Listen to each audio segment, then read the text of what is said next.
जय कुंज हरि जय राधा माधव जय कुंज बिहारी हरे कृष्ण कृष्ण कृष्ण हरे हरे हरे राम राम राम हरे हरे हरे कृष्ण कृष्ण कृष्ण हरे हरे हरे राम राम राम हरे हरे हरे कृष्ण कृष्ण कृष्ण हरे हरे हरे राम राम राम हरे हरे श्रील प्रभुपादनी जय गुरुदेवनी जय हरि हरि बोल हरे कृष्ण माता जी थैंक यू खूब खूब खूब धन्यवाद माता जी।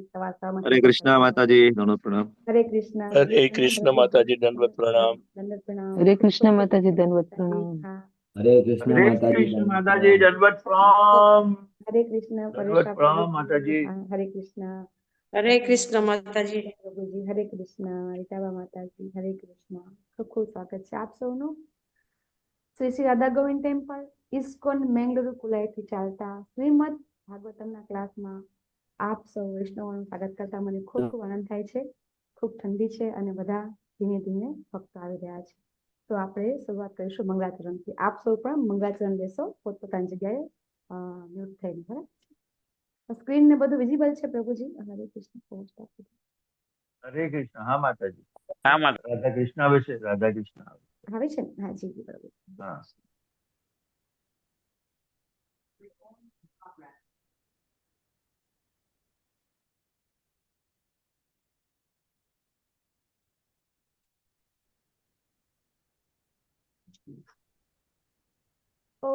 अज्ञानतिमिरान्धस्य ज्ञानाञ्जनशलाकया चक्षुरुन्मिलितं येन तस्मै श्रीगुरुवे नमः।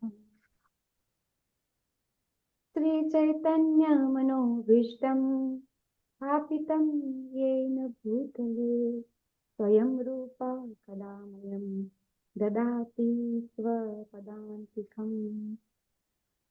वन्देऽहं श्रीगुरु श्रीयुतपदकमलं श्रीगुरुन् वैष्णवांश्च श्रीरूपं साग्रजातं सहगण रघुनाथान्वितं तं सजीवं साद्वैतं सावधूतं परिजनसहितं श्रीकृष्ण चैतन्यदेवं श्रीराधा कृष्णपादान् सहगणललिता श्रीशाखान्वितांश्च। हे कृष्ण करुणा सिंधो दीनबंधो जगतपते गोपेश गोपिका कांत राधा कांत नमोस्तुते। सप्त कांचन गौरांगी श्री राधे वृंदावनेश्वरी वृषभानुसुते देवी प्रणमामि हरिप्रिये। वाञ्छाकल्पतरुभ्यश्च कृपा सिन्धुभ्य एव च पतितानां पावनेभ्यो वैष्णवेभ्यो नमो नमः। अनंत अनंत कोटि वैष्णववंदनी जय जगद्गुरु शिला प्रभुपाद जय। नमः ओम विष्णुपादाय कृष्ण पृष्ठाय भूतले श्रीमते भक्ति वेदांत स्वामी इति नामिने। नमस्ते सरस्वती देवे गौरवाणी प्रचारिणी निर्विशेष शून्यवादी पाश्चात्य देशतारिणी। जय श्री कृष्ण चैतन्य प्रभु नित्यानंद श्री अद्वैत गदाधर श्रीवासादि गौर भक्तवृंद। હરે કૃષ્ણ હરે હરે કૃષ્ણ હરે કૃષ્ણ હરે કૃષ્ણ કૃષ્ણ કૃષ્ણ હરે હરે હરે હરે હરે રામ રામ હરે રામ રામ રામ રામ હરે હરે હરે હરે હરે કૃષ્ણ કૃષ્ણ માતાજી હરે દંડવત પ્રણામ. હરે કૃષ્ણ માતાજી દંડવત પ્રણામ. હરે કૃષ્ણ માતાજી દંડવત પ્રણામ. હરે કૃષ્ણ રજમાં પ્રભુજી હરે હરે કૃષ્ણ કૃષ્ણ માતાજી દંડવત પ્રણામ. હરે કૃષ્ણ હરે કૃષ્ણ નારાયણ માતાજી. સુનૈના માતાજી હરે કૃષ્ણ હરે કૃષ્ણ માતાજી સાદર હરે કૃષ્ણ હરે કૃષ્ણ હરે માતાજી સાદર હરે પ્રણામ. માતાજી સાદર પ્રણામ ગજાનંદ માતાજી હરે કૃષ્ણ બધાને ખૂબ ખૂબ સ્વાગત છે હરે નિર્મલા કૃષ્ણ માતાજી જીતેન્દ્ર ગુરુસર પ્રભુજી હરે કૃષ્ણ દંડવત પ્રણામ હરે કૃષ્ણ દંડવત હરે કૃષ્ણ હરે કૃષ્ણ માતાજી દંડવત પ્રણામ. આપણે ભાગવતમનું મંગળાચરણ લઈશું. ઓમ નમો ભગવતે વાસુદેવાય ઓમ નમો નમો ભગવતે ભગવતે વાસુદેવાય. વાસુદેવાય. ઓમ નમો ભગવતે વાસુદેવાય ઓમ નમો નમો ભગવતે વાસુદેવાય. વાસુદેવાય. ઓમ નમો ભગવતે વાસુદેવાય ઓમ ઓમ નમો નમો ભગવતે વાસુદેવાય. વાસુદેવાય. નારાયણં નમસ્કૃત્ય નરં ચૈવ નરોત્તમં નારાયણ નમસ્કૃત્ય નરમ ચૈવ નરોત્તમં. દેવીં સરસ્વતીં વ્યાસં તતો જયમુદીરયે દેવીં દેવીં સરસ્વતીં વ્યાસં તતો જયમુદીરયે. શૃण्वतां स्वकथा कृष्णः पुण्याश्रवणकीर्तनः श्रृणतां स्वकथां श्रवणकीर्तनः श्रवणकीर्तनः हृदयन्त स्थोयभद्राणि विधुनोति सुरत्सताम्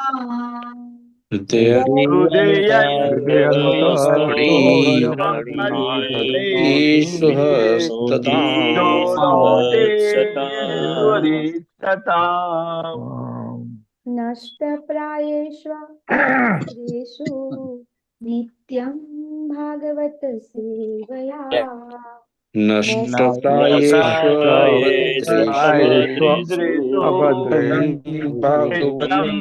भागवत सेवया. भगवती उत्तमश्लोके भक्तिर्भवति नैष्ठिकी भगवते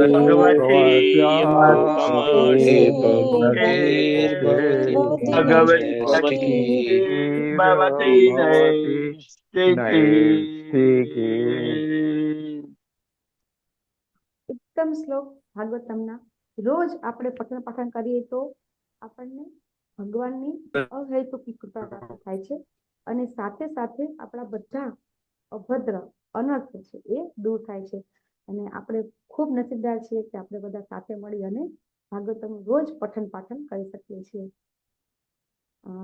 યસ માતાજી આજના જપાવલીનું નામ લઈ શકું.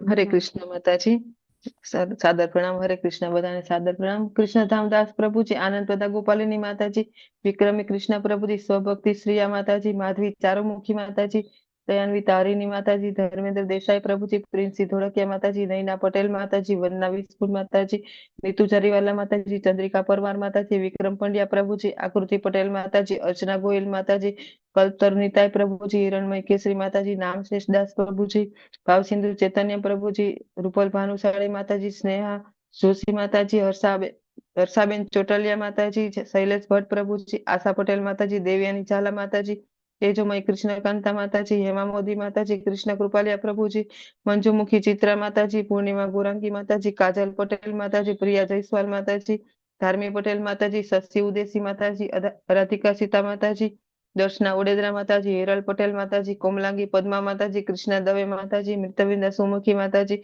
વિશાલ આયર પ્રભુજી, નેહલ પંચાલ માતાજી, અશ્વિન ઠક્કર પ્રભુજી, સોનમ કસ્તુરિયા માતાજી, હરિસુંદર પ્રભુજી, જ્યોતિ વડગામા માતાજી, જયશ્રીબા પરમાર માતાજી, રાજેશ્વરીબા જાડેજા માતાજી, નિત્ય સચી માતાજી, રતિલાલ ઠક્કર પ્રભુજી, શરદ વ્યાસ પ્રભુજી, રમેશ વાસુદેવ પ્રભુજી, પૂજા શેઠ માતાજી, જીતેન્દ્ર ગોપેશ પ્રભુજી, રાજેન્દ્ર પઢારિયા માતાજી પ્રભુજી, મીરા ભટ્ટ માતાજી, આકૃતિ પટેલ માતાજી, ઉર્વશી પરમાર માતાજી, વેલુભા વાઘેલા પ્રભુજી, વૈશાલી માતાજી, અમરીશ પટેલ પ્રભુજી, જીજ્ઞા ગુજરાતી માતાજી, લોપા ગુંડલિયા માતાજી, ધર્મિષ્ઠા સાથિયા માતાજી, હરાપરિયા વિમલા માતાજી, હિરલ પાઠક માતાજી, રોહિત પ્રજાપતિ પ્રભુજી, નિર્મલા બારોટ માતાજી, કુમુદ સપ્તઋષિ માતાજી, મોહનસિંહ બારિયા પ્રભુજી, વિમલા વ્રજરાની માતાજી, કીર્તિમાન સચીપુત્ર પ્રભુજી, બ્રિજેશ ચાવડા પ્રભુજી, ભૂમિ જોશી માતાજી, જીગીસા પટેલ માતાજી, કલાવતી કરુણા દેવી માતાજી, કૌશિકા માતાજી, મુકેશ કપાડિયા પ્રભુજી, હર્ષા પ્રજાપતિ માતાજી, આશિતા શાહ માતાજી, રમણા મજરી માતાજી, શિલ્પા ગાંધી માતાજી, વિપિન વિલાસ પ્રભુજી, કૃષ્ણકાંતા કૃપાવતી માતાજી, સ્વર્ણાંગી માતાજી, જયશ્રી સેજપાલ માતાજી, ચેતના પટેલ માતાજી, કુલવતી સુદેવી માતાજી, પરેશ શાહ પ્રભુજી, ભાવના વાઘેલા માતાજી, અલ્પા ગોર માતાજી, નિકિતા મોદી માતાજી, ગીતાપ્રિયા વ્રજરાણી માતાજી, નિલેશ ગાંધી પ્રભુજી, દીપેશ્વરી પ્રેમાદેવી માતાજી, નયનેશ કરકર પ્રભુજી, મધુ ચાવડા માતાજી, સ્વાતિ કરકર માતાજી, જયેશ સાધુ પ્રભુજી, નીતા ગઢવાલ માતાજી અને નારાયણી સોનૈના માતાજી, કુલ 101 લોકો મંગલા આરતી અને જપા સેશનમાં જોડાયેલા હતા. જે લોકોના વિડીયો ઓન હતા તેના નામ લખેલા છે, કોઈના રહી ગયા હોય તો માફ કરશો. હરે કૃષ્ણ. હરે કૃષ્ણ. ખૂબ ખૂબ ધન્યવાદ માતાજી તમારી સેવા માટે. કેટલા પાર્ટિસિપેટ થયા માતાજી? 101. હરી બોલ. બિગ બિગ હરી બોલ. બધા ભક્તો ધીમે ધીમે એકબીજાને પ્રેરણાથી જેને કહેવાય કે સવારે એટલી ઠંડીમાં મંગળા આરતી અને જપામાં બધા જોડાયેલા ગયા છે. અને આઈ થિંક આપણા એક દિવસ ટોટલ ભક્તો પણ 700 ઉપર હતા. અને ધીમે ધીમે આપણે જે એનડી પ્રભુજીનું સપનું છે એ આપણે બધા ધીમે ધીમે પૂરી કરવા પ્રયત્ન કરી રહ્યા છે. ખૂબ ખૂબ ધન્યવાદ માતાજી. અને બધા ભક્તો માટે પણ બિગ બિગ હરી બોલ. આજે આપણે ભાગવતમ શ્રીમદ ભાગવતમ સ્કંદ 3 અધ્યાય 7 અને વિદુરજી પ્રશ્ન કરી રહ્યા છે. આગલા અધ્યાયમાં પ્રશ્ન કર્યા હતા અને હવે વિશેષ પ્રશ્ન આવી રહ્યા છે. તો પહેલા આપણે બધા સાથે જ લેશું, બરાબર છે? મારી સાથે જ બધા ડિસાઈડ કરજો. અશેષ સંક્લેશ સમમ વિધત્તે ગુણાનુવાદ શ્રવણમ મુરારે. યસ, બધા બોલજો. અશેષ સંક્લેશ સમમ વિધત્તે ગુણાનુવાદ શ્રવણમ મુરારે. કિં વા પુનસ્તચ્ચરણારવિંદ પરાગ સેવા રતિર આત્મલબ્ધા. કિં વા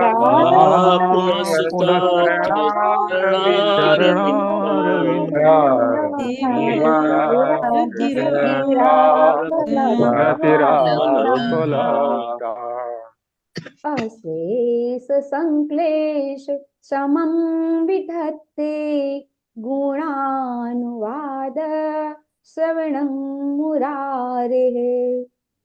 અશેષ સંક્લેશ સમમ વિધત્તે ગુણાનુવાદ શ્રવણમ મુરારે. કિં વા પુનસ્તચ્ચરણારવિંદ પરાગ સેવા રતિર આત્મલબ્ધા. કિં વા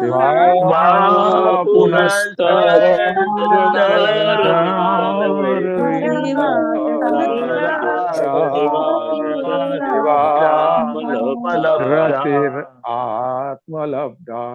યસ, એકદમ ઈઝી શ્લોક છે. તો પેલા પ્રભુજી 5 અને 5 માતાજી લેશે, બરાબર છે? હરે કૃષ્ણ. અશેષ સંક્લેશ સમમ વિધત્તે ગુણાનુવાદ શ્રવણમ મુરારે. संक्लेश समं विदते गुणानुवाद श्रवणं मुरारे किं वा पुनस्तच्चरणारविन्द पराग सेवा रतिरात्मलब्धा किं वा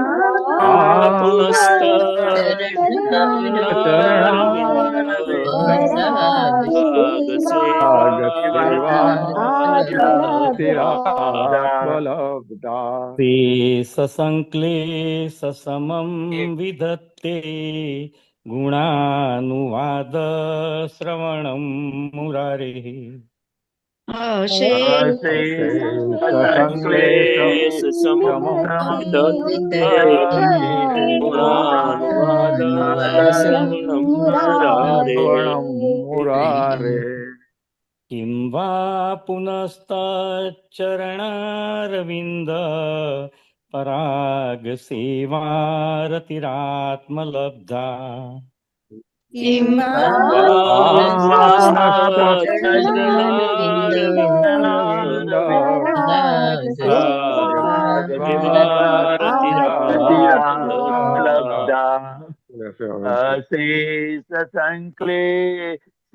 संविद्यते गुणानुवाद श्रवणं मुरारे संक्लेश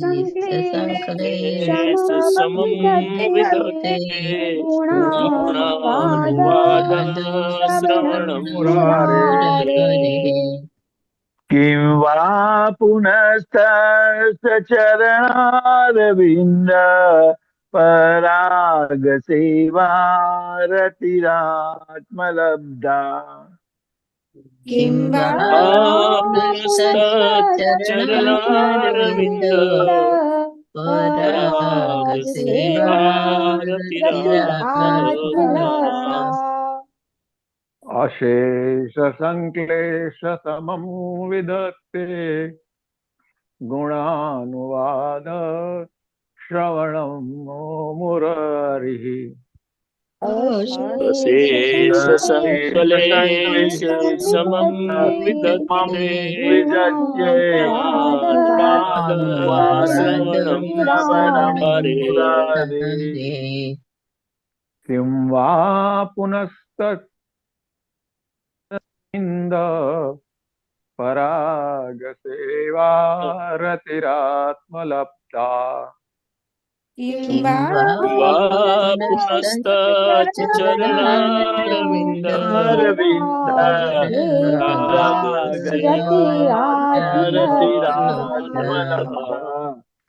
अशेष संक्लेश समं विधत्ते गुणानुवाद श्रवणं मुरारे संक्लेश समं विदत्ते गुणानुवाद श्रवणं मुरारे किं वा पुनस्तच्चरणारविन्द पराग सेवारतिरात्मलब्धा किं वा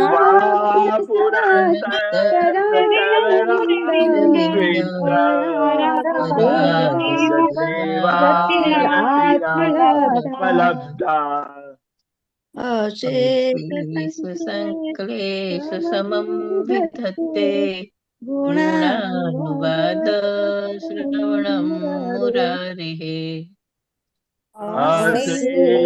संक्लेश समं विदत्ते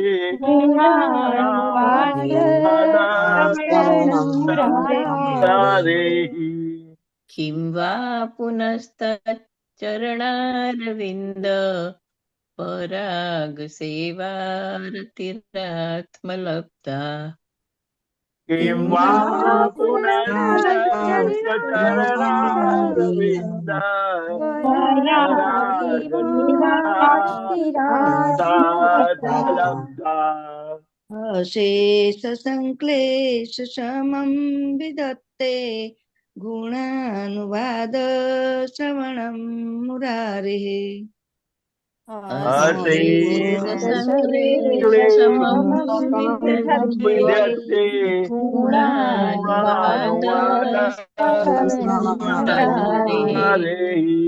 કિં વા પુનશ્ચરણારવિંદ પરાગ સેવારતિરાત્મલબ્ધા કિં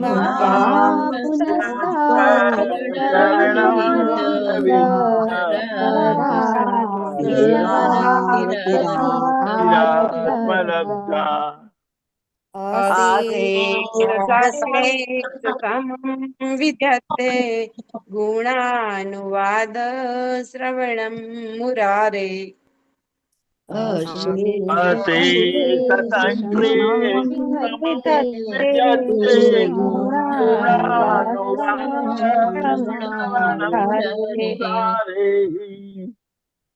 કિં વા પુનસ્તચ ચરણારવિંદ પરાગ સેવા રતિરાત્મલબ્ધા કિં વા પુનશ્ચરણારવિંદ પરાગ સેવારતિરાત્મલબ્ધા આશેષ સંક્લેશમં વિદત્તે ગુણાનુવાદ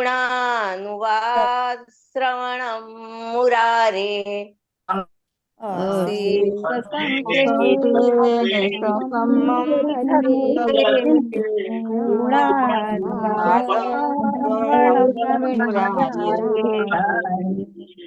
કિં વા પુનશ્ચરણારવિંદ પરાગ સેવા રતિરાત્મલબ્ધા કિં વા ચરણારવિંદ પરાગ સેવારતિરાત્મલબ્ધા સમં વિદતે ગુણાનુવાદ શ્રવણમ મુરારે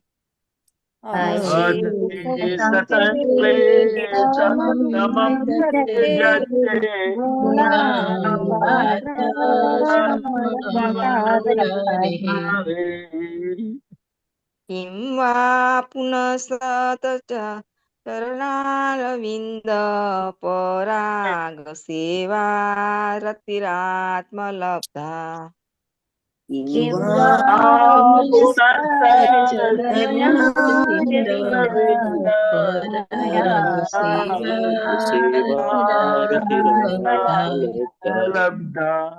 અશેષ સંકલેશ સમં વિદતે ગુણાનુવાદ શ્રવણમ મુરારેઃ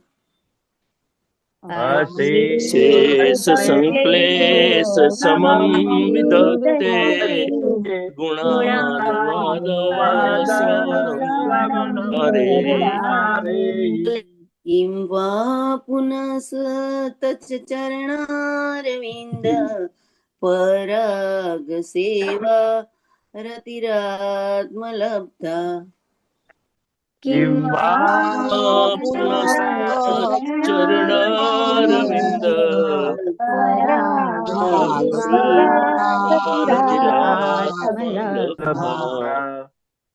ખૂબ ખૂબ ધન્યવાદ બધાનો. બહુ સરસ શ્લોક છે. આપણે શબ્દાર્થ લઈ લઈશું. અશેષ અસીમ અસીમ સંક્લેશ દુઃખી સ્થિતિ સંક્લેશ દુઃખી સ્થિતિ શમમ શમન સમન વિધત્તે કરી શકે કરી શકે ગુણ અનુવાદ દિવ્ય નામ રૂપ ગુણ લીલાઓ રસાલો સાધન સામગ્રી વગેરેનું ગુણ અનુવાદ દિવ્ય નામ સાધન સામગ્રી વગેરેનું સામગ્રી વગેરેનું શ્રવણમ શ્રવણ અને કીર્તન. શ્રવણમ શ્રવણ અને અને કીર્તન. મુરારેહે મુરારી શ્રી કૃષ્ણ ભગવાનના. મુરારે મુરારી મુરારી કૃષ્ણ હે ભગવાનના ભગવાનના.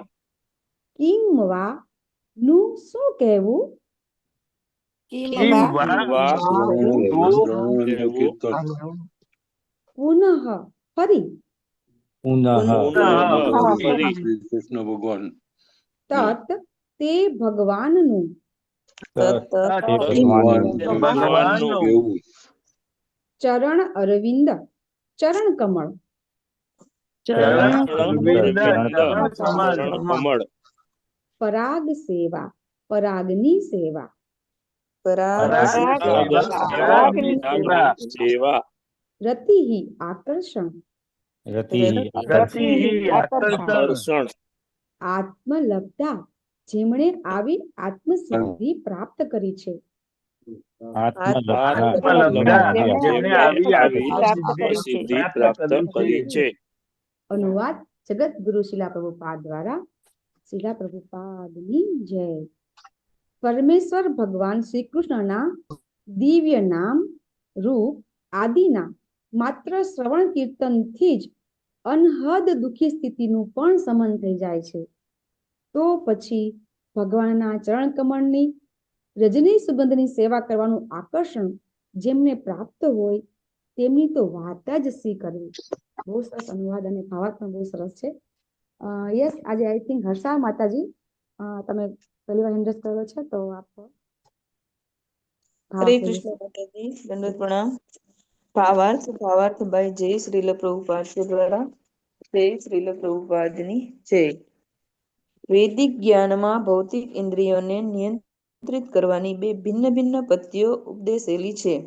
તેમાંની એક પદ્ધતિ જ્ઞાન માર્ગની એટલે કે પરમબ્રહ્મ પરમાત્મા અને ભગવાનને તત્વજ્ઞાનથી સમજવાની છે. બીજી પદ્ધતિ પ્રેમપૂર્વક ભગવાનની દિવ્ય સેવામાં સીધે સીધા પ્રવૃત્ત થઈ જવાની છે. આ બે પ્રમુખ અને સૌથી લોકપ્રિય પદ્ધતિઓમાં અહીં ભક્તિ માર્ગને સર્વશ્રેષ્ઠ દર્શાવવામાં આવેલો છે. કારણ કે ભક્તિ પથ પર પ્રયાણ કરનારને જ્ઞાનના પરિણામ માટે અથવા પુણ્યમય પ્રવૃત્તિઓનું ફળદાયી પરિણામ આવે ત્યાં સુધી પ્રતીક્ષા કરવી પડતી નથી. દિવ્ય સેવા બજાવવાની બે ભૂમિકાઓ છે. પ્રથમ, માન્ય શાસ્ત્રના નિયમાનુસાર આપણે ઇન્દ્રિયો દ્વારા ભક્તિ કરવી અને બીજી ભગવાનના ચરણ કમળની રજની સેવા માટે હૃદયપૂર્વક આકર્ષાવું.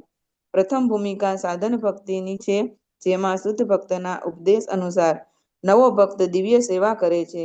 બીજી ભૂમિકા રાગ ભક્તિ કહેવાય છે, જેમાં ભગવાન પ્રત્યેના હાર્દિક આકર્ષણની પીઠ ભક્ત આપમેળે ભિન્ન ભિન્ન પ્રકારની સેવા કરવામાં પ્રવૃત્ત થાય છે. મહર્ષિ મૈત્રેયજી હવે વિદુરજીને બધા જ પ્રશ્નોનો અંતિમ ઉત્તર આપે છે કે ભૌતિક જીવનની બધી દુઃખદ સ્થિતિઓમાંથી બહાર નીકળવાનું અંતિમ સાધન ભગવાનની ભક્તિ છે. જ્ઞાન માર્ગ અથવા યોગ્ય રહસ્ય પામવાના બૌદ્ધિક વ્યાયામને પણ મુક્તિ માટેના સાધન તરીકે સ્વીકારાય છે. પણ જ્યાં સુધી તેની સાથે ભક્તિમય સેવા ન ભળે ત્યાં સુધી તેનાથી ઈષ્ટ ફળ પ્રાપ્ત નથી થઈ શકતું. વ્યક્તિ સાધન ભક્તિ કરતા કરતા ધીરે ધીરે રાગ ભક્તિની ભૂમિકાએ પહોંચે છે. રાગ ભક્તિથી પ્રેમપૂર્વક દિવ્ય સેવા દ્વારા વ્યક્તિ સર્વશક્તિમાન પરમેશ્વરને પણ વશ કરી શકે છે. શ્રીલ પ્રભુપાદની જય. હરે કૃષ્ણ માતાજી. Thank you. હરે કૃષ્ણ. ખૂબ ખૂબ ધન્યવાદ માતાજી. ખૂબ સુંદર ભાવાર્થ વાંચ્યા બદલ. પ્રભુપાદનો ભાવાર્થ બહુ સરસ છે. આજનો ભાવાર્થ સમજવાનું પણ બહુ જ જેને કહેવાય ઇમ્પોર્ટન્ટ છે. તો આપણે બધા સાથે મળી અને સમજવાની કોશિશ કરશું. પણ આપણે પેલા આપણા ગુરુ ગૌરંગાને પ્રાર્થના કરી લઈએ. નમો ઓમ વિષ્ણુપાદાય કૃષ્ણ પ્રેષ્ઠાય ભૂતલે શ્રીમતે ભક્તિ વેદાંત સ્વામી નામને નમસ્તે સરસ્વતી દેવી ગૌરવાણી પ્રચારિણી નિર્વિશેષ શૂન્યવાદી પાશ્ચાત્ય દેશ તારિણી નમો મહાવદાન્યાય કૃષ્ણ પ્રેમ પ્રદાયતે કૃષ્ણાય કૃષ્ણ ચૈતન્ય નામને ગોરાતિસે નમઃ. કૃષ્ણ જય. તો આજનો શ્લોક બધા અધ્યાય જ્યારે ચાલુ થયો છે ત્યાંથી કનેક્શન ચાલુ થાય છે. તો આપણે અધ્યાયની શરૂઆતથી જ જોઈ લેશું આજે, બરાબર? તો અધ્યાયની શરૂઆત આપણે કેમ થઈ હતી? લાસ્ટ મંડે સોમવાર શીખી ગયા. અધ્યાયની શરૂઆત કેમ થઈ? મૈત્રેયજી પ્રશ્ન કેમ પૂછી રહ્યા છે? કોઈને કઈ યાદ હોય તો? આ અધ્યાયની શરૂઆત થઈ વિદુરજીના વિશેષ પ્રશ્ન છે, બરાબર ને? માતાજી, વિદુરજી- તમે વિશેષ પ્રશ્નો વિશે વાત કરો છો કે અધ્યાયની હા, શરૂઆત થઈ હા, ત્યારના અધ્યાયની પ્રશ્નોની વાત કરો શરૂઆતમાં જે પ્રશ્ન પૂછે છે, તો વિદુરજી કેમ પ્રશ્ન પૂછી રહ્યા છે? યસ પ્રભુજી. કારણ કે માણસ દુઃખ ભોગવી રહ્યો છે એટલા માટે દુઃખમાંથી બહાર નીકળવા માટે આપણા માટે પ્રશ્નો પૂછે છે. યસ પ્રભુજી, હા, સાચી વાત છે, એકદમ પરફેક્ટ. મૈત્રી ઋષિ છે એ આગલા છઠ્ઠા અધ્યાયમાં આપણે શીખી ગયા કે છઠ્ઠા અધ્યાયમાં વિશ્વરૂપનું સર્જનની વાત ચાલતી હતી, અને એ વાત ચાલતા ચાલતા છેલ્લા શ્લોકમાં મૈત્રી ઋષિ છેલ્લા 3 શ્લોકમાં એમ કહી રહ્યા છે કે ભગવાન છે એ ભગવાનનું ઐશ્વર્ય અમાપ છે, અનંત છે, કે જેને આપણે ક્યારેય માપી નહીં શકીએ. ઇવન બ્રહ્માજી પણ માપી શકતા નથી કે ભગવાનનું ઐશ્વર્ય કેટલું છે. અને એ વખતે મૈત્રી ઋષિને પણ કંઠા થાય છે, બરાબર? તો પછી ભગવાન છે આવું બધું શા માટે કરે છે? અને પછી વિદુરજી છે આ અધ્યાયની શરૂઆતમાં ટોટલ 5 પ્રશ્ન કરે છે, બરાબર? પહેલા 3 પ્રશ્ન છે એ ભગવાન વિશે છે, અને પછીના 2 પ્રશ્ન છે એ જીવ વિશે છે. તો ભગવાન વિશે કયા કયા પ્રશ્ન કર્યા હતા?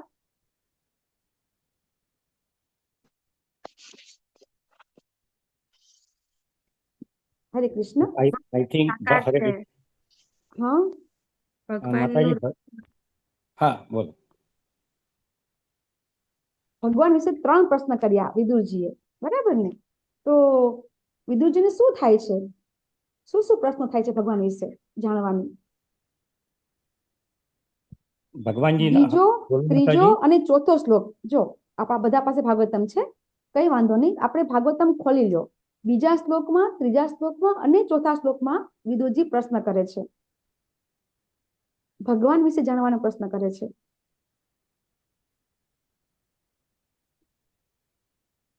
હરે કૃષ્ણ માતાજી કહું. હા, હા, હા, yes sir.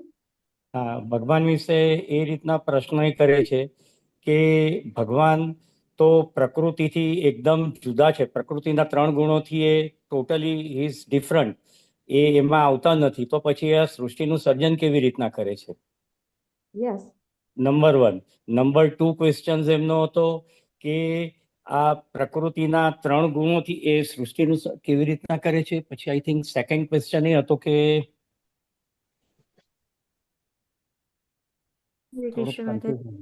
Yes, yes, yes માતાજી, બોલો બોલો. બધા ઓપન ટુ ઓલ છે. 2 થી 4 શ્લોકમાં એવું જ કહે છે કે જે ભગવાન આધ્યાત્મિક અને ગુણાતીત છે તેઓ ભૌતિક ગુણો સાથે કેવી રીતે સંબંધિત થઈ શકે? યસ રાઈટ, માતાજી, correct. Yes, yes, right, right, right. તો ભગવાન તો પરમ સત્ય છે. પ્રશ્ન પેલો થાય છે એમને કે ભગવાન તો પરમ સત્ય છે. પછી થાય છે કે તો આ 3 ગુણો ભગવાન છે એ 3 ગુણો દ્વારા સર્જન કરે છે, અને પછી સર્જન, પાલન અને વિનાશ 3 કહી રહ્યા છે, બરાબર ને? તો આવું ભગવાન શા માટે કરે છે? ભગવાન તો આત્મારામ છે, બરાબર? અને ભગવાનને આપણે બીજા શ્લોકમાં એવું કીધું કે ભગવાનને ઈચ્છા થાય છે. તો ભગવાનને કેવી રીતે ઈચ્છા થઈ શકે? બરાબર?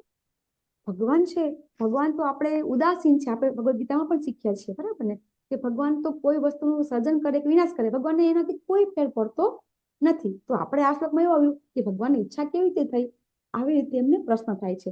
અને આ 3 પ્રશ્નનો જવાબ છે એ કયા શ્લોકમાં આવી ગયો? આપણે કનેક્શન લેશું તો જ મજા આવશે. 3 પ્રશ્ન છે એ 3 પ્રશ્નનો જવાબ એક જ શ્લોકમાં આપે છે વિદુરજી.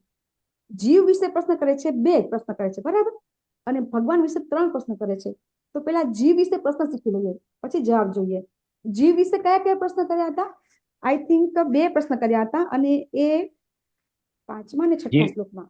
હરે કૃષ્ણ માતાજી. જીવ વિશે એ રીતના પ્રશ્ન કરે છે કે જીવ સચ્ચિત અને આનંદ છે, એ દિવ્ય છે, because it is coming from the transcendental energy of Krishna, જે પરાશક્તિ કહેવાય છે એમાંથી. તો પછી જીવ કેવી રીતના આ માયામાં પડે છે અને દુઃખ ભોગવે? યસ, બહુ સરસ. યસ માતાજી. હા, એટલે 5 થી 6 શ્લોકમાં એ રીતે બતાવે છે કે શુદ્ધ જીવાત્મા અજ્ઞાનમાં કેવી રીતે ફસાઈ જાય છે અને પરિણામે સાંસારિક દુઃખ ભોગવે છે, કેમ? હા, યસ. અને બીજો પ્રશ્ન કે ભગવાન તો જીવની સાથે ને સાથે જ છે, બરાબર ને? તો પછી ભગવાન આવું કેમ થવા દે છે? આપણા બધાના પ્રશ્ન, બરાબર ને? કે ભગવાન છે એ ભગવાન તો જીવની સાથે જ છે. ચલો જીવ અજ્ઞાનમાં મૂકી ગયો, કઈ વાંધો નહીં, બરાબર ને? કે જીવ પોતે પણ ભગવાનની જેમ દિવ્ય છે, કોઈ અજ્ઞાન મૂકી ગયો કે ગુણ સાથે એનું કોમ્બિનેશન થાય છે એટલે અજ્ઞાનમાં છે, એટલે એ પોતે દુઃખ ભોગવે છે. પણ ભગવાન શા માટે દુઃખ ભોગવવા દે છે, બરાબર ને? આવો પ્રશ્ન હતો, 2 પ્રશ્નો. તો ભગવાનના વિશે જે 3 પ્રશ્નો છે એનો જવાબ 9મા શ્લોકમાં મળી જાય છે, એક જ શ્લોકમાં આપે છે. અને પછી જીવ વિશે પ્રશ્ન કરે છે તો એ 10, 11, 12, 13 અને 14 આ 5 શ્લોકમાં જીવ વિશેનું વર્ણન છે. અને બહુ સરસ બધા આપણા ડિવોટીસે બધું આપણે સમજાવી દીધું. તો આપણે થોડું કનેક્શન લેશું તો આપણે ભૂલી નહીં જઈએ, કારણ કે આપણે બધા મંદમતી મંદ ભાગ્ય છે, તો આપણે બધા ભૂલી જવાય છે આપણાથી, બરાબર ને? તો હવે ભગવાન વિશે જે પ્રશ્ન હતા, ભગવાન તો પરમ સત્ય છે, ભગવાન તો અનાસક્ત હોય, ભગવાન તો આત્મારામ છે, તો પણ શા માટે ભગવાન છે આ બધું સર્જન, વિનાશ અને પ્રલય કરે છે? તો જવાબ છે 9મા શ્લોકમાં. બધા 9મો શ્લોક કાઢો. મૈત્રેય ઋષિ છે. તો જનરલી કેવું થાય છે કે ભાગવતમ અને ભગવદ ગીતા બંનેની અંદર કેવું છે કે પ્રશ્ન જવાબ એવું છે, બરાબર? તો ભાગવતમની અંદર જ્યારે પ્રશ્ન શરૂઆત થાય છે અધ્યાય 1 થી, કે ઋષિ મુનિઓ છે એ બધા સૂત ગોસ્વામીને પ્રશ્ન કરે છે. તો જનરલી એવું નથી હોતું કે જે પ્રશ્ન પૂછે એમ સિક્વન્સમાં જવાબ આપે. ઇવન આપણને ગીતામાં પણ કોઈને યાદ આવે છે કે ભગવદ ગીતામાં પણ ભગવાન પ્રશ્ન કરે છે, અર્જુનજી પ્રશ્ન કરે છે ભગવાનને, તો અર્જુનજી છે ને જેમ પ્રશ્ન કરે છે જેવા એવી રીતે ભગવાન જવાબ નથી આપતા, પણ આગળ પાછળ આપે છે. કઈ યાદ આવે છે આપણને ભગવાન પણ આવું કરે છે? કયા અધ્યાયમાં? ચેપ્ટર 8 માં માતાજી. હરે કૃષ્ણ. કયો ચેપ્ટર? કયું ચેપ્ટર? માતાજી 13મા અધ્યાયમાં પ્રકૃતિ પુરુષ ચેતના. યસ. પ્રકૃતિ પુરુષ વિશે ભગવાન પૂછે છે. ક્ષેત્રજ્ઞ જ્ઞાન જ્ઞેય, બરાબર? તો ભગવાન પેલા ક્ષેત્રજ્ઞ વિશે સમજાવે છે, જ્ઞાન જ્ઞેય વિશે, અને પછી પ્રકૃતિ પુરુષ સમજાવે છે. અને આગળ તમે કદાચ ભાગવતમનો પહેલો સ્કંદ વાંચ્યો હોય તો પહેલા સ્કંદમાં 4થા અધ્યાયની અંદર ઋષિ મુનિઓ સૂત ગોસ્વામીને પરીક્ષિત મહારાજ વિશે પ્રશ્ન પૂછે છે, અને એનો જવાબ છેક આપણને 11મા અધ્યાયમાં આપે છે સૂત ગોસ્વામી. તો આવું થતું હોય છે. પણ અહીંયા કેવું થાય છે કે અધ્યાયની શરૂઆતમાં જે વિશેષ પ્રશ્ન છે ને એ 5 પ્રશ્નના જવાબ તરત આપણને મૈત્રેય ઋષિ આપી દે છે. એટલા માટે આ અધ્યાયના સ્ટાર્ટિંગ આપણને સમજવું ખૂબ સરળ થઈ ગયું છે. નહીતર શું થાય કે પ્રશ્ન પહેલા આવે, દાખલા તરીકે આપણે રોજ 1 શ્લોક લેતા હોય, બરાબર? તો 1 શ્લોકમાં આજે પ્રશ્ન કર્યો હોય અને પછી બીજો એ પ્રશ્નનો જવાબ આપણને 2, 3, 4 અધ્યાય પછી મળે, પ્રશ્ન ભૂલાઈ ગયો હોય, આપણને ખબર ન હોય કે અત્યારે જે શ્લોક ચાલી રહ્યો છે એ આ ફલાણા શ્લોકનો પ્રશ્નનો જવાબ છે, બરાબર ને? તો આ બધું આપણને ધીમે ધીમે આપણા આચાર્યો છે, આપણા શિક્ષા ગુરુ છે, આ બધું આપણને સમજાવે ત્યારે આપણને ખબર પડે કે આ બધું તો આ રીતે ચાલી રહ્યું છે. તો અહીંયા 9મા શ્લોકની અંદર વિદુરજી છે એ વિદુરજીનો પ્રશ્ન મૈત્રેયજી જવાબ આપી રહ્યા છે. તો એની અંદર જવાબ હતો, કેવો જવાબ હતો કે કેટલાક બદ્ધ આત્માઓ એવો સિદ્ધાંત પ્રસ્તુત કરે છે કે પરબ્રહ્મ અથવા ભગવાન ભ્રમ અથવા માયાને આધીન છે, અને સાથોસાથ એમ પણ કહે છે કે તે મુક્ત છે. તર્કશાસ્ત્રની દ્રષ્ટિએ આ પરસ્પર અને વિરોધી સમાન છે. હવે આ જવાબ આપ્યો છે ભગવાન વિશે. તો વિદુરજી સમજી ગયા. કાલે શ્લોક આવશે એમાં વિદુરજી કહે છે કે હું સમજી ગયો. તો આ જવાબમાં આપણે કેટલું સમજ્યા, તો એ સમજવા માટે આપણને પ્રભુપાદે તો બહુ સત્પટ આપ્યો છે. પણ ભગવાન છે એ ભગવાનની જે શક્તિ છે એ કેવી છે એના વિશે પ્રભુપાદ આપણને સમજાવે છે કે કેવી રીતે ભગવાન માયાથી પર છે. તો કોઈ 1-2 સેન્ટેન્સમાં કહી શકે છે કે કઈ રીતે આ શ્લોકને આપણે સમજવાનો છે. જો આની અંદર વિદુરજીને પ્રશ્ન મૈત્રેય ઋષિ ખૂબ ગુઢ રીતે આપ્યો છે. એવો એમ કે ડાયરેક્ટ જવાબ નથી આપી દીધો એમણે, એકદમ જેને કહેવાય ને કે વિરુદ્ધ રીતે સમજાવ્યો છે એમણે પરપટની અંદર, અનુવાદની અંદર. તો એ આપણે કેવી રીતે સમજીશું? ભગવાન છે, ભગવાન પરમ સત્ય છે, ભગવાન છે ત્રણેય ગુણોથી પર છે, બરાબર? અને ભગવાન આ સૃષ્ટિનું સર્જન વિનાશ કેમ કરે છે એનો જવાબ આપ્યો છે. તો આપણે કેવી રીતે સમજી શકીશું? કઈ પણ કોઈની થોડી શાસ્ત્ર દ્વારા. ગુરુ સાધુ, યસ માતાજી, બહુ સરસ. પછી શ્રવણમ એટલે જે આપણે નવધા ભક્તિની પદ્ધતિ દ્વારા યસ, ભગવાનને આપણે સમજી શકીએ છીએ. બ્રહ્મા પરમાત્મા ભગવાન કીધેલું છે 3 સ્ટેજથી. યસ, તો ભગવાનની 3 શક્તિ આપણે સમજીએ છીએ, બહિરંગ, અંતરંગ, તટસ્થ શક્તિ, બરાબર ને? તો અહીંયા આપણને સમજાવવામાં આવે છે કે ભગવાન છે એ બધી શક્તિ એમાંથી ઉત્પન્ન થાય છે ખરી, છતાં પણ આ શક્તિ છે એ બધી શક્તિ ભગવાનને આધીન છે. એમાં ખાસ તો આ જે બહિરંગ શક્તિ, તો આ અંતરંગ શક્તિ અને બહિરંગ શક્તિ છે એ બંને શક્તિનો જેને કહેવાય કે તફાવત એક જ વાક્યમાં કેવો હોય અને બંનેની અંદર કોમન કેવું હોય, તો શું છે? આપણે કેવી રીતે સમજીશું? અંતરંગ શક્તિ એટલે માતાજી એ સચ્ચિત અને આનંદ રૂપમાં હોય છે, જ્યારે બહિરંગ શક્તિ જે છે તે મટીરિયલ નેચરને લગતી હોય છે, માયાને લગતી હોય છે, એટલે માયાને આધીન થાય છે જીવ. એટલે બંનેમાં એ ફરક છે એમ. એટલે હા, અને કોમન કઈ ખબર છે એ શું છે કોમન બંને શક્તિમાં? અંતરંગ શક્તિમાં પણ બંને છે, ભગવાનની શક્તિ છે. ભગવાનની જ શક્તિ છે. બંને ભગવાનની શક્તિ છે. ભગવાનને શરણાગત છે.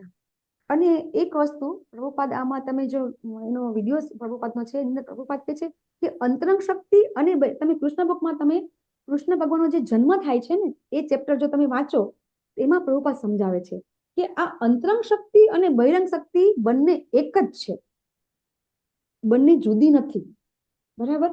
અને કઈ રીતે એક છે એ આપણને એ કૃષ્ણ બુકમાં ભગવાનનો જન્મ થયો ને એમાં સમજાવ્યું છે.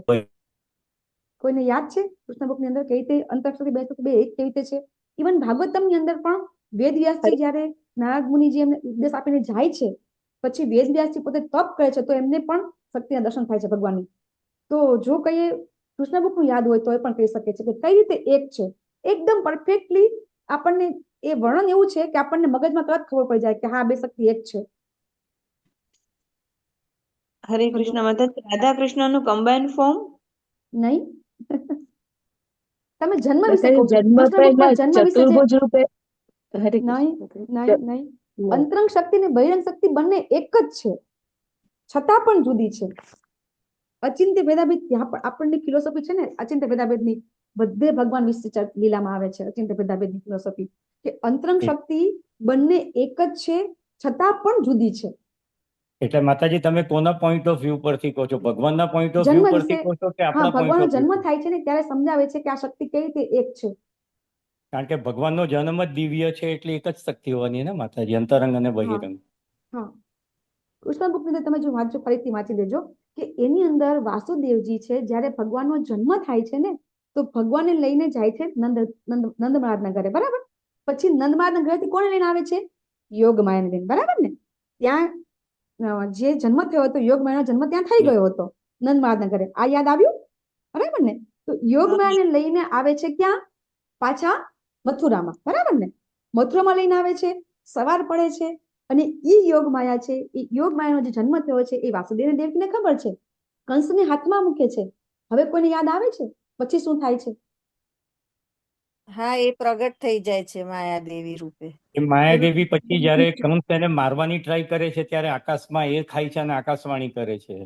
હા, તો સમજવાનું શું છે? જ્યાં સુધી એ શક્તિ વાસુદેવજીના હાથમાં હતી ત્યાં સુધી યોગ માયા હતી, બરાબર? અને જેવી યોગ માયા શક્તિ છે, જેવી કંસના હાથમાં જાય છે, એ તરત એમાં એટલું સરસ વૃત્તાંત પ્રભુપદ આપ્યું છે કે આકાશમાં એ અષ્ટભુજા તરીકે પ્રગટ થાય છે, દુર્ગા દેવી તરીકે, અને એ અદ્રશ્ય થઈ જાય છે અને મોટા જેને કહેવાય આકાશવાણી કરે છે. તો એક જ શક્તિ છે, એ જ શક્તિ છે જ્યારે આવી રીતે બદ્ધ જીવના હાથમાં આવે છે ત્યારે શું થઈ જાય છે? એ દુર્ગા દેવી બની જાય છે, બરાબર? એ માયાદેવી બની જાય છે. અને આ જ શક્તિ છે એ જ્યારે ભક્તો સાથે લીલા કરે છે ત્યારે એ જ શક્તિ અંતરંગ શક્તિ કાર્ય કરે છે. અને મને તો આ વસ્તુ સમજવાની મારા માટે બહુ મુશ્કેલ હતી. બરાબર? આના માટે મેં બહુ પ્રયાસ કર્યા કે કઈ રીતે આ બંને શક્તિને આપણે સમજી શકીએ, કેવી રીતે એક જ શક્તિ છે આવું કાર્ય કરે. વેદવ્યાસજીને પણ આ શક્તિ કેવી રીતે દેખાય છે કે જ્યારે ભગવાનનું સ્મરણ કરે છે, ભગવાનની ઉપાસના કરે છે, ત્યારે એમને આ શક્તિ દેખાય છે. તો જે આ બહિરંગ શક્તિ છે એ ભગવાનની પાછળ આવે છે, એમ એક જ શક્તિ છે, પણ જ્યારે બહિરંગ શક્તિ તરીકે એને કાર્ય કરવું હોય એ શક્તિને, એક એક્ઝામ્પલ આપું વીજળીનું, બરાબર? પ્રભુજીએ જીતેન્દ્ર ગોપાલદાસ પ્રભુજી આપણને બહુ સરસ સમજાવ્યું હતું કે શક્તિ છે કે જે પાવર હાઉસ હોય એ પાવર હાઉસ માંથી જયારે અહીંયા આપણી પાસે આવે છે, બરાબર? તો એ શક્તિનો ઉપયોગ આપણે કેવી રીતે કરીએ છીએ? એ શક્તિનો ઉપયોગ કરીને આપણે રૂમને ઠંડો પણ કરીએ છીએ અને રૂમને આપણે ગરમ પણ કરી શકીએ છીએ. એક જ શક્તિ છે, વિદ્યુત શક્તિ એક જ છે. એ શક્તિનો ઉપયોગ આપણે રૂમને ઠંડો પણ કરી શકીએ છીએ. પછી એ શક્તિ છે બહુ મોટા મોટા ઉદ્યોગો પણ ચલાવે છે, પાવર હાઉસ પણ ચલાવે છે, બરાબર છે. તો એમ આ શક્તિ છે એ અંતર શક્તિ આ ટાઈપની છે. અને અહીંયા 9મા શ્લોકની અંદર એકદમ વિરોધી પોઈન્ટથી સમજાઈ રહ્યા છે આપણને મૈત્રેય ઋષિ, બરાબર, કે જ્યારે કોઈ ભક્ત છે એ ભગવાનની ભક્તિ કરે છે, બરાબર, તો તરત જ એ ભગવાન છે, ભગવાનને એ સમજી શકે છે અને દુઃખ સ્થિતિમાંથી એને બહાર નીકળી શકે છે. હવે આપણે સમજીશું આ જીવ વિશે. તો જીવ વિશે શ્લોક આવે છે 11, 12, 13, 14, 5 શ્લોક. અને એમાં આપણને બધાએ બહુ સરસ સમજાવ્યું કે કેવી રીતે જીવ બદ્ધ થાય છે, એ પોતે દિવ્ય આત્મા છે, બરાબર. કોઈને એક જ વાક્યમાં કેવું તો કહો, 11મા શ્લોકની અંદર 12મા શ્લોકમાં એક્ઝામ્પલ પણ આપ્યા હતા કે કેવી રીતે આ જીવ છે તો આ દિવ્ય છે તો પણ દુઃખી કેમ થાય છે એ આપણને સમજાવ્યું. કોઈની પણ એક્ઝામ્પલ આપણને સમજાવવું હોય તો સમજાઈ શકે છે. 11મા શ્લોકમાં, 12મા શ્લોકમાં યાદ કરાવું તમને બધાને. હરે કૃષ્ણ. 11મા શ્લોકમાં આપણને હા યસ હેન્ડ કરીને બોલો, વાંધો નહીં. હા કુલવતી માતાજી બોલો બોલો. હરે કૃષ્ણ માતાજી. ત્રણ ગુણોથી આપણે 3 ગુણોમાં આપણે આવીએ છીએ ને એટલે આપણે દુઃખી થઈએ છીએ માતાજી. યસ હરેશ્વર પ્રભુજી, હરે કૃષ્ણ. હા, એક વાક્ય. યસ, 3-4 શ્લોક છે, તમે કઈ પણ કહી શકો છો. યસ પ્રભુજી. હરે કૃષ્ણ માતાજી. ચંદ્રના એક્ઝામ્પલ થી સમજાવવામાં આવ્યું હતું કે ચંદ્ર. યસ યસ માતાજી. હરે કૃષ્ણ. બીજું એક એક્ઝામ્પલ હજી હતું પ્રભુજી આપ્યું હતું આપણને. એક બાળક જે છે ટીચર હોય એને એવું કે તારું માથું કાપી નાખીશ. હા યસ, થેન્ક યુ પ્રભુજી. કે 11મો, 12મો, 13મો, બરાબર, આ 3 શ્લોકની અંદર જીવ કેવી રીતે દુઃખી થાય છે એ આપણને બધા ટીચર્સ, કુલવતી માતાજીએ બહુ સરસ સમજાવ્યું, આનંદ સાગર પ્રભુજીએ, હિઝ ગ્રેસ સિકંદર પ્રભુજી, બધાએ આપણને સમજાવ્યું કે જીવ કેવી રીતે ફસાય છે, બરાબર ને.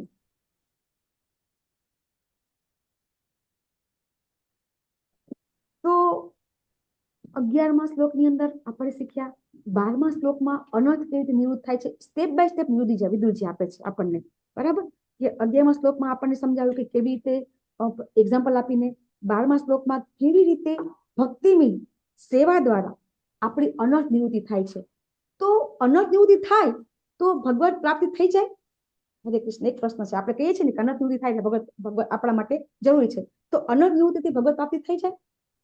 ના થાય. ના થાય. હા, કેમ ન થાય?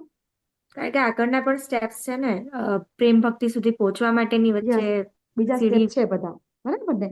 તો અનર્થ નિવૃત્તિ થાય છે એટલે એનો અર્થ શું થયો કે જેવી રીતે આપણે 7મા અધ્યાયમાં શીખીએ છીએ કે 4 પ્રકારના લોકો ભગવાન શરણે આવે છે, દુઃખી, અર્થાર્થી, જ્ઞાની અને જિજ્ઞાસુ. એમાં આપણે આવશે જ્ઞાનીની વ્યાખ્યા આવે છે આપણે, બરાબર. તો જ્ઞાનીની વ્યાખ્યામાં આપણે કોનું એક્ઝામ્પલ લઈએ છીએ? સુખદેવ મહારાજ, બરાબર ને. તો સુખદેવ ગોસ્વામી મહારાજ તો આપણે કહીએ છીએ કે મુક્તાત્મા હતા અને એમને આવા કોઈ અનર્થ નહોતા. તો મુક્તાત્મા કેવી રીતે હતા એ આપણે સમજવું પડશે, તો જ આગળ જ્ઞાનમાં આપણને ખબર પડશે. અને એ આપણે ભાગવતમ અને ગીતા લઈ અને સમજીશું આપણે. મુક્તાત્મા એ રીતના હતા માતાજી, કારણ કે એ ગઈકાલે જ આઈ થિંક નામાનીશ્વરદાસ પ્રભુજી એમના ક્લાસીસમાં કહ્યું હતું કે એ એવી રીતના હતા કે કપડા વગર જ્યારે જાય છે અને સામેવાળી સ્ત્રીઓ જે હોય છે નદીમાં સ્નાન કરી રહી હોય છે એ બી કપડા વગરની હોય છે, પણ તે છતાં બી સુખદેવજીના આના પર કોઈ અસર થતી નથી એમ. એટલે આઈ થિંક હી વોઝ દેહાત્મ ભાવથી ઉપર હતા, બરાબર. એમને દેહાત્મ ભાવ હતો જ નહીં કે હું સ્ત્રી છું કે પુરુષ છું. જેવો જન્મ થયો કે એમને જન્મથી જ એમને ખબર હતી, બરાબર, કે હું આત્મા છું. કયું જ્ઞાન હતું એમને? હું શરીર નથી પણ આત્મા છું, બરાબર છે. એટલે એમને સ્ત્રી પુરુષનો કોઈ એમને બોલો જેને કહેવાય કે એમને ભેદ હતો જ નહીં એમને. અને એટલા માટે એમને પોતાના શરીરનું કઈ ભાન નહોતું, બરાબર. અને એ રીતે એ પોતે જેને કહેવાય કે મુક્તાત્મા તરીકે પોતે આપણે એમને વર્ણવી શકીએ છીએ. અને જ્ઞાની તરીકે કઈ રીતે કહી શકીશું આપણે એમને? અને એ જ્ઞાનીમાંથી પછી ભક્ત ભગવાન કેવી રીતે થયા?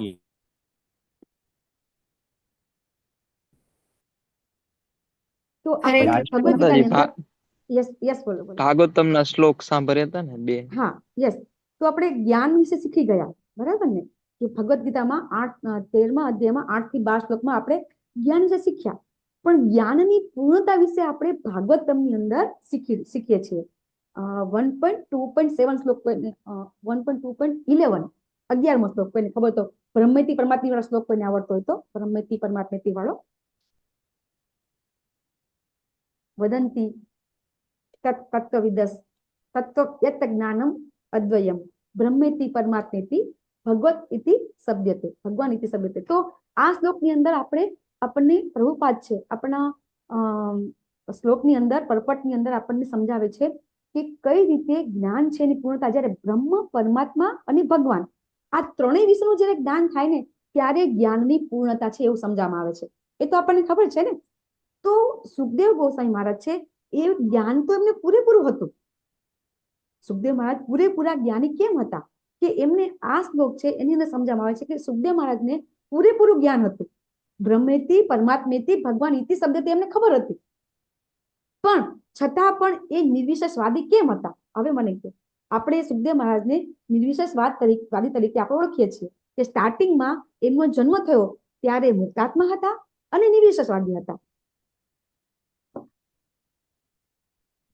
પછી ભગવાનના ભક્ત શ્લોક સાંભળીને થાય છે, બરાબર.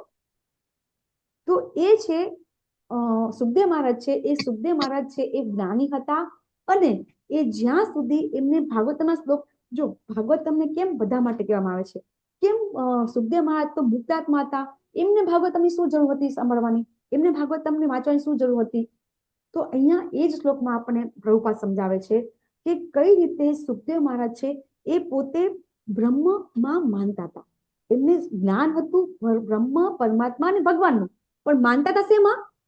ફક્ત ને ફક્ત બ્રહ્મમાં. અને એ રીતે એમને જ્યારે ભાગવતમ વિશે એ જ્યારે એમનું જ્ઞાન પૂર્ણ થઈ ગયું હતું, પણ પ્રેક્ટિકલી જ્યારે એમને આ ભાગવતમના શ્લોકો જ્યારે સાંભળે છે પછી એ ભાગવતમનું જ્યારે પઠન કરે છે, પહેલા શ્રવણ કરે છે, શ્રવણ કર્યા પછી પોતે ભાગવતમનો અભ્યાસ કરે છે એમના પિતા પાસે અને પછી ભગવાનના ભક્ત થાય છે. એટલા માટે ભાગવતમનું આ શ્લોકની અંદર 14મા શ્લોકની અંદર શ્રવણમનું મહત્વ બતાવવામાં આવ્યું છે કે આપણામાં અનર્થ જતા રહે, બરાબર. આપણી 13મા અધ્યાયમાં માતાજી સમજાવ્યું કે બધી ઇન્દ્રિયોને આપણે ભગવાનની સેવામાં લગાવી શકીએ, બરાબર, તો પણ આપણે ભગવત ધામ નથી જઈ શકતા. કેમ? કારણ કે આપણને જ્યાં સુધી કોઈ વસ્તુનું મહત્વ ન ખબર હોય ને ત્યાં સુધી આપણે એ વસ્તુમાં આપણે ક્યારેય સંલગ્ન થઈ શકતા નથી. તો 14મો શ્લોક છે એ 14મો શ્લોક છે એ આ બધા શ્લોકનો શિરમોર શ્લોક છે કે જો આ શ્લોકમાં આપણે સમજાવ્યું છે કે શ્રવણમ કરવાથી આ બધું જે આગળનું છે એ બધું આપણે જેને કહેવાય ગ્રહણ કરી શકીએ છીએ. એ ગ્રહણ કેવી રીતે કરી શકીએ છીએ કે ભગવાનના નામ રૂપ અને આ બધું શ્રવણ, અને એની અંદર આપણે શબ્દાર્થમાં લઈએ તો અસીમ, બરાબર, અસીમ સંકલેશ. તો કે અસીમ સંકલેશ કેમ? કે અસીમ એટલે આપણા અનેક દુઃખ છે કે જેનો કોઈ અંત જ નથી, બરાબર, અને એનું સમમ થાય છે. અસીમ સંકલેશ સમમ એવું સમજાવું છે કે આપણા અનંત જે દુઃખ હોય ને એ દુઃખનું સમન થાય છે ફક્ત ને ફક્ત ગુણાનુવાદ શ્રવણ, બરાબર, ગુણનું અને ગુણ અનુવાદ. તો અહીંયા પ્રભુપાદનો તમે જે લેક્ચર આવો તો અનુવાદ માટે એમને બહુ સરસ શબ્દો આપ્યો છે. અનુવાદ એટલે શું? એક જ શબ્દમાં અર્થ કેવો તો અનુવાદ એટલે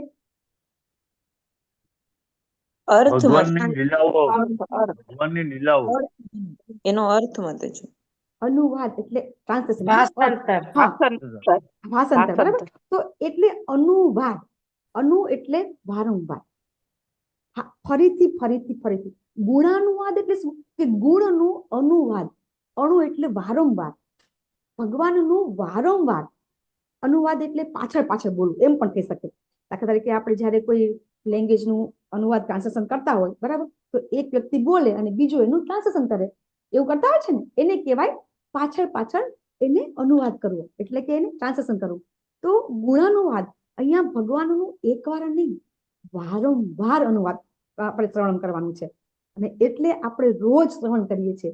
એક વખત જો આપણે કોઈ દિવસ આપણને એવું થાય કે કોઈ વસ્તુ એકવાર સાંભળી એટલે આપણને આવડી જાય, કોઈ શ્લોક એવો છે આપણે કે એક જ વખત સાંભળીને આપણને યાદ રહી ગયો, બરાબર ને. તો એ રીતે આપણે વારંવાર, બરાબર. અને મુરારી, અહીંયા મુરારીનો અર્થ આપણે ભગવાનને મુરારી કહીએ છીએ, તો મુરારી શું કામ કહીએ છીએ આપણે ભગવાનને? ભગવાને મૂર નામના રાક્ષસનો વધ કર્યો હતો એટલે મુરારી મૂળ કહીએ છીએ. રાક્ષસ કોણ હતો? એ ખ્યાલ નથી. હા, મૂળ રાક્ષસ હતો એ તો બધાને ખબર છે કે ભગવાન રાક્ષસ વધ કરે એટલે નામ, બરાબર. મૂળ રાક્ષસ કોણ હતો? કૃષ્ણ બુકમાં જ આવે છે બધું. ભાગવતમાં 10મા સ્કંદમાં આવે. ગોપીઓને નર એની સાથે અપહરણ કરીને લઈ ગયા હતા. લઈ ગોપીઓને ગયો ગોપીઓને નહીં સોરી હતા. પેલી 1000 પેલી હા, 18,000 હા, ભૌમાસુરનો મેઇન સેનાપતિ મૂળ હતો રાક્ષસ, અને એટલે ઈ રાક્ષસ નામ પરથી કેમ ભગવાન નામ પડતું? ઈ રાક્ષસ એટલો બધો શક્તિશાળી હતો કે એને 5 માથા હતા, સૂર્ય જેવું દિવ્ય એનું તેજ હતું, અને એને મારવો ખૂબ અશક્ય હતો, અને એટલે ભગવાન એને માર્યો એટલે મુરારી નામ પડ્યું. અને પછી અહીંયા આપણને કહે છે કે ભગવાનના ચરણ કમળમાં રતિ આકર્ષણ ઉત્પન્ન થાય છે ફક્ત ને ફક્ત ભગવાનનું નામ સ્મરણ કરવાથી, અને આત્મસિદ્ધિ પ્રાપ્ત થાય છે. તો આત્મસિદ્ધિ એટલે કે આત્મ સાક્ષાત્કાર. અને આ આત્મ સાક્ષાત્કાર ક્યારે થશે? કે જ્યારે ભગવાનનું રોજ રોજ શ્રવણ કીર્તન કરીશું તો. હવે ઘણી વખત આપણે કહેતા હોઈએ છીએ કે ફક્ત ને ફક્ત ભગવાનનું નામ જપ કરીએ ને તો પણ ભગવતધામ જઈ શકાય, અને અહીં આપણે હવે એમ કહીએ છીએ કે ના, ભગવાનનું શ્રવણ કીર્તન કરવું ખૂબ જરૂરી છે. અને ભાગવતમ તો આપણે જે ભક્તિના 64 ગુણો છે એમાં ભાગવતમનું શ્રવણ કરવું બહુ જરૂરી છે એમ કીધું છે. તો આ બંનેમાંથી આપણે કોને વધારે પ્રાધાન્ય આપીશું? જપને કે આ શ્રવણ કીર્તનને? જપ તો કરવાના જ છે આપણે બધાને. પહેલા તો આપણે જપ કરવાનું જ કહીએ છીએ ને, કે જપ કરીશું તો જ આપણે ભગવતધામ જઈશું. બંનેની માતાજી, બંનેની, બરાબર ને? કે જપ કરીશું ને, અને પછી જપ કર્યા પછી આપણે આ ભગવાનના નામ રૂપ ગુણ સાંભળીશું ને તો વધારે જપ સારા થશે. બાકી તો હરે કૃષ્ણ હરે કૃષ્ણ મરે રે, ક્યારે શ્લોક પતી ગયો ખબર નહીં પડે, બરાબર ને? 16 માળા ખરેખર 2 કલાકમાં થાય, એના કરતા આપણે કલાકમાં થઈ જાય આપણે 16 માળા. એ જપ સારા ક્યારે થશે? જ્યારે ભગવાનના નામના આ જે ગુણ છે, એ સ્વરૂપ છે, આ બધાનું આપણે શ્રવણ કરશું ને એટલે આપણા જપ સારા થશે. એટલે બંને જરૂરી છે, જેમ રેશા પ્રભુજીએ કીધું એમ. અને આ બધું કઈ રીતે કહી શકું છું? આની અંદર આપણને પ્રભુપાદે સમજાવ્યું છે કે આ બધું આપણે ક્યારે કરી શકીશું? આપણે ભગવતધામ જવા માટે આપણે બધું કરવું છે, ક્યારે કરી શકીશું? આપણે હૃદયપૂર્વક કામ કરવું છે, હૃદયપૂર્વક જપ કરવા છે, રોજ ભાગવતમાં આવું છે, પણ કોક દી કવાય છે, કોક દી નથી આવતું, આવું થાય છે. તો આવું ન થાય એના માટે પ્રભુપાદે રસ્તો બતાવ્યો આપણને. આજે પ્રભુપાદે શું કીધું કે 2 માર્ગ છે. એક જ્ઞાન માર્ગ વિશે તમને સમજાવી દીધું, અને બીજો છે ભક્તિ માર્ગ. ભગવતધામ જવા માટે 2 માર્ગ છે. તો જ્ઞાન માર્ગ હતો એ આપણે સમજી ગયા કે બહુ લેન્ધી પ્રોસેસ છે, અને ભક્તિ માર્ગ છે ડાયરેક્ટ પહોંચી જવાય છે. ભક્તિ માર્ગના પણ 2 સ્ટેજ છે, એક સાધના ભક્તિ અને બીજી રાગાનુગા. આમાં આપણને પ્રભુપાદે બતાવ્યું કે સાધના ભક્તિ દ્વારા પણ જઈ શકાય છે, ને રાગાનુગા ભક્તિ દ્વારા પણ જઈ શકાય છે. હવે શ્રેષ્ઠ રાગાનુગા ભક્તિ છે, સાધના ભક્તિ નથી. સાધના ભક્તિ કરતા કરતા આપણે રાગાનુગા ભક્તિ સુધી જઈ શકીએ છીએ. તો કેમ રાગાનુગા ભક્તિ ડાયરેક્ટ ના કહી શકીએ? આપણે ના કહી શકીએ. આપણે રાગાનુગા ભક્તિ છે આપણે ગુણોનો ઉપર મતલબ રાગાનુગા ભક્તિ વખતે કરવું પડે એ રીતે. હા, રાગાનુગા ભક્તિમાં આપણે 3 ગુણોથી આપણે ઉપર ઉઠી જઈએ છીએ, ત્યારે રાગાનુગા ભક્તિ થાય છે. અને હજી આપણે બધા 3 ગુણોથી બદ્ધ જીવો છીએ, અને એટલા માટે આપણે કરવી પડે છે સાધના ભક્તિ. અને એ સાધના ભક્તિને સાધના ભક્તિ કેમ કહેવામાં આવે છે? સાધના ભક્તિ નો માટે તમને પછી પ્રભુપાદના 2 લેક્ચર આપણે લેટર લઈએ કે આ શરીર છે ને એને માધ્યમ બનાવીને, એને સાધન બનાવીને આપણે ભક્તિ કરવાની છે, અને એટલા માટે સાધના ભક્તિ કહેવામાં આવે છે, બરાબર? અને પ્રભુપાદનું મિશન હતું ચૈતન્ય મહાપ્રભુના ઉપદેશનો, જેને કહેવાય કે પ્રચાર પ્રસાર કરવો, ભગવાનની ભક્તિનો પ્રચાર કરવો. તો એના માટે આખા વર્લ્ડમાં પ્રભુપાદે તો પ્રચાર કર્યો, બરાબર છે ને? અને પ્રભુપાદે છે એ પ્રભુપાદે એક લેટર લખ્યો હતો આપણા ગુરુ મહારાજને. તો એ લેટર છે એ જો હું તમને કહું,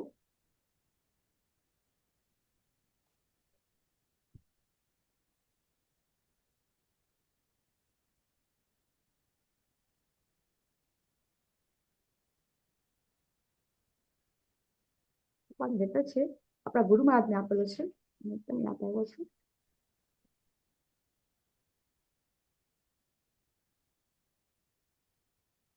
17 એપ્રિલ 1970 ના દિવસે આપણા ગુરુ મહારાજને પત્ર લખ્યો હતો. એમાં લખ્યું હતું કે હું રસોઈ કરું છું, બધા પ્રસાદ લે છે, બરાબર? તો હું બધાને 1-2 રોટી જ આપી શકું છું, કારણ કે શિષ્યો 1 ડઝન કરતા પણ વધારે હતા.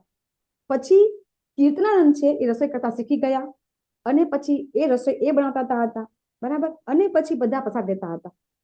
તો હવે પ્રભુપાદ અહીંયા એમ કે છે, બરાબર, કે એક શબ્દ છે, પ્રભુપાદ રસોઈ બનાવતા હતા, પછી કીર્તનાનંદ પ્રભુ પ્રસાદ બનાવતા હતા, પછી એમ કે છે કે એક વાક્ય પ્રભુપાદ એવું લખે છે કે એક શબ્દ છે મર્યાદા, એનો મતલબ છે સન્માન, ને હંમેશા ગુરુ અને વરિષ્ઠ સિનિયર ભક્તોને એ સન્માન આપવું જોઈએ.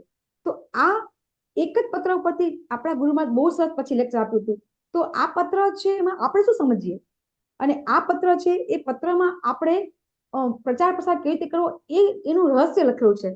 તો આટલા એક વાક્ય ઉપરથી આપણે શું સમજી શકીએ કે મર્યાદા એક શબ્દ છે, મર્યાદા એનો મતલબ છે સન્માન.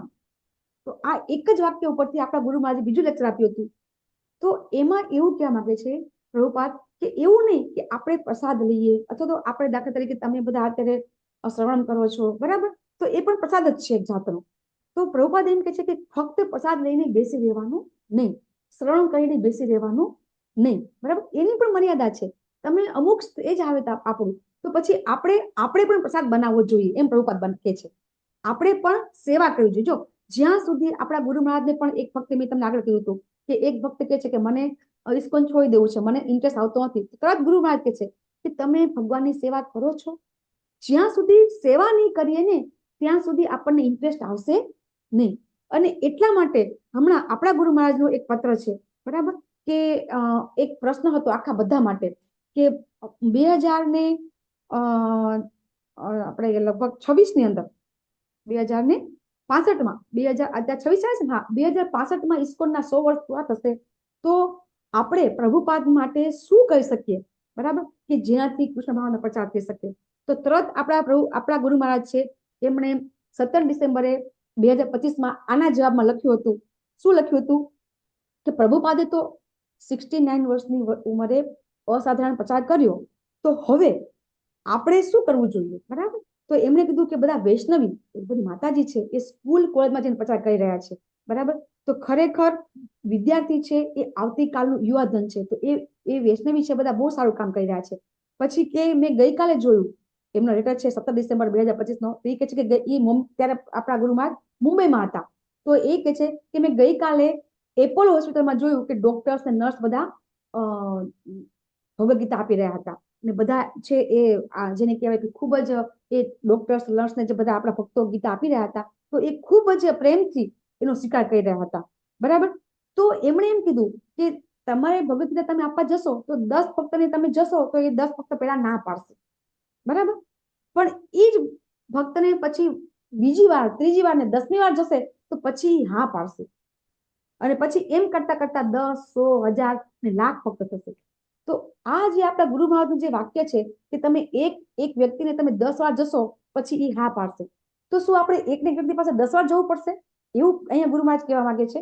ગુરુ મહારાજ એમ કીધું કે એક વ્યક્તિ પાસે તમે જશો, એ રીતે તમે 10 વ્યક્તિ પાસે જશો તો એ ના પાડશે, 10 વાર જશો ને પછી હા પાડશે. તો આનો મતલબ શું કરવાનું? આપણે પણ શું એક વ્યક્તિ પાસે 10 વખત એને ગીતા આપવા જવાનું?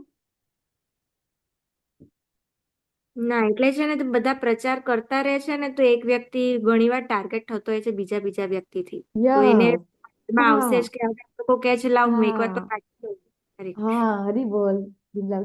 જે લોકો બુક ડિસ્ટ્રીબ્યુટ કરતા હોય ને એને આ તરત ખબર પડે. કઈ રીતે ખબર પડે કે એ વ્યક્તિને તમે જયારે બુક આપો ને ત્યારે એ વ્યક્તિ કહેશે તમને, હા પેલા પણ અહીં મારી પાસે આવ્યા હતા, એ તમને કહેશે કે તમારી પેલા પણ ભક્તો આવીને જતા રહ્યા અને અમને કીધું કે તમે ગીતા લો, હવે અમે આજે તમારી પાસેથી લઈએ છીએ.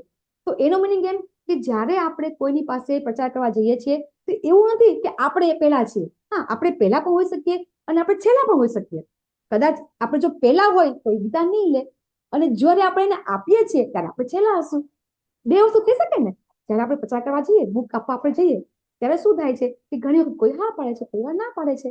તો આ વસ્તુ અહીંયા આપણા ગુરુ મહારાજ કહેવા માંગે છે કે એક ભક્તને તમે ગીતા આપવા જાઓ છો અને પછી એ ના પાડે છે તો તમે આગળ જતું રહેવાનું. એમ કરતા કરતા કોક તો લેશે, કારણ કે ત્યારે એની પાસે કોઈ ને કોઈ આવી ગયું હશે, અને કદાચ કોઈ પહેલી વાર પણ લઈ શકે છે, આવું બની શકે છે. જેવી સુકૃતિ, બરાબર છે. તો એ રીતે આપણે છે એ આપણી ભક્તિનો પ્રચાર અહીંયા કરવાનું અહીં સમજાવે છે.